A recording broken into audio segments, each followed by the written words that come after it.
CàųSè's response over the planned cost prayer says it is meaningless.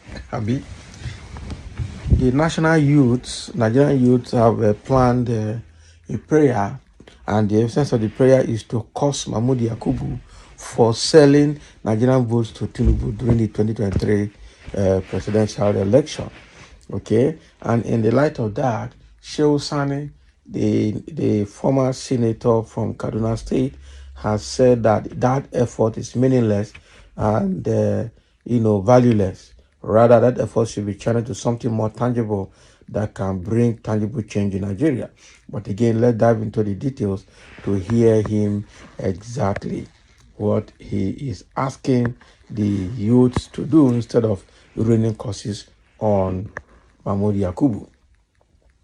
The former Nigerian senator CàųSè has taken to his verified Twitter account to denounce the recent wave of calls for curses to be directed at Professor Mahmoud Yakubu, the chairman of the Independent National Electoral Commission (INEC), amidst the fervor surrounding the alleged rigging of the 2023 presidential election. So, in a succinct yet poignant statement, Sani labeled the campaign as meaningless and unnecessary. This rebuke comes in the wake of a National Prayer Day declared by Nigerian youth scheduled for February 25, 2024 under the banner of "CàųSè be unto Mahmoud Yakubu." Now, wow. And CàųSè is saying this is actually meaningless and unnecessary. Okay? "CàųSè be unto Mahmoud Yakubu," that is the campaign. Nigerian Youth National Prayer Day, February 25, 2024. Okay? INEC chairman who sold elections to the highest bidder. He rigged the elections that brought Bola Ahmed Tinubu to power. Muslims, Christians, traditionalists, atheists, okay, we gather swear for INEC chairman. Hey, this man. So no matter what Tinubu paid this Mahmoud Yakubu now, of what life is he going to live now with the money? Does he have peace now? How many lives does he have now? Even his wife and children will be reading all these things on social media. How will they sleep comfortably with all of this? Yeah, we know that they don't have conscience anymore. But the way it is going, this man might die of heart attack. Only God knows what is harboring inside him now. Now, the genesis of this outcry stems from the accusations levied against Yakubu, with some quarters, okay, alleging that he facilitated a rigged presidential election in 2023, resulting in the current hardship faced by Nigerians under the administration of President Bola Tinubu. However, Sani's stance emphasizes a different approach to addressing the challenges facing the nation. While acknowledging the frustration and discontent prevalent among the populace, he advocates for more constructive and impactful actions. Sani's call for more meaningful response suggests a departure from symbolic gestures towards tangible efforts aimed at effecting a change. He urges against the futility of cursing campaigns and instead proposes engaging in a mass action that could potentially lead to a revolution, thereby liberating the youth from the shackles of their current predicament. Exactly. So indirectly, CàųSè is calling for revolution rather than organizing a prayer basically to just rain curses on Mahmoud Yakubu and his family or whatever. Let us use that same energy to go on a revolution that will bring the kind of change that Nigerians are expecting, that will also liberate the Nigerian youth from the shackles of the current predicament, from the shackles that have been put on them by the current politicians. And that is exactly what anybody should do anyway. That's exactly what anybody should do. It is very, very appalling. I can see the frustration now, okay? There's a point you get frustrated and helpless. You don't know what to say again. Sometimes you say, let's leave it for God. Sometimes some people just resort to prayers and curses. Some people will resort to native doctor and some other voodoos to get justice. The thing is just terrible.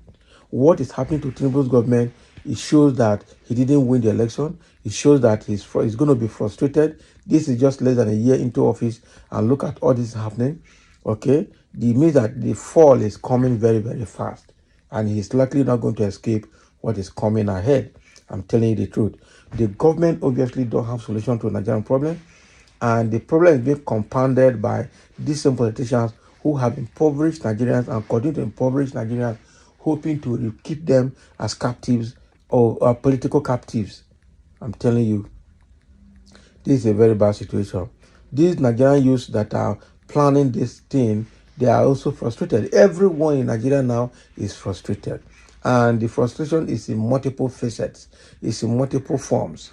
Okay, ranging from rigging of election to what Mahmoud Yakubu did to rig the election, to what the judiciary did to affirm the rigging, and to what the security agencies and the armed forces did to sustain it. So, and all the politicians that have lied left, right, and center and have started sharing the Nigerian treasury among themselves. Ah, man, they are killing the country. And it is heartbreaking, it is disheartening to hear the kind of massive corruption that is going on in Nigeria. We thought we had seen it all under Buhari. Even though Buhari government was the worst of its kind, Tinubu is also proving to be worse than Buhari. I tell you the truth. They can't solve Nigerian problem. It is quite unfortunate that we're in this mess. Who will bail us? Who will free us? How are we going to be liberated? Now, some quarters are calling for military coup to take over, abolish the current constitution, and then, arrest and prosecute all the Nigerian politicians, all the looters, and then recover all the loots, both local and international, and then build Nigeria again, and then start a fresh constitution. Because the constitution we're using today was written by the military. I think it was written by Babangida. That is what we're using today. Okay, the politicians have never thought of sitting down to reevaluate the constitution, rework it, and then find a way to, change the constitution. They haven't done it. They are just amending sections and subsections bit by bit. But that doesn't correct the situation we're facing in. The constitution of Nigeria needs total overhaul, complete overhaul. Who will do that? Okay. The national conference that was instituted by Goodluck Jonathan in 2014, they concluded it and came out with a report to correct all these things. While all the subsequent politicians, starting from Buhari, sat on that report today, they don't want to visit it because it will disenfranchise some thieves. Hi, man. Nigeria is quite unfortunate. So while we're looking for the best solution to the Nigerian problem, we're also awaiting this National Youth Prayer Day to reign justice of Mahmoud Yakubu. Thank you for listening, and let's have your comment. Even as Sheikh Sani is saying that effort is meaningless and unnecessary, rather let's channel that effort to causing a better revolution that will bring the desired change in the country.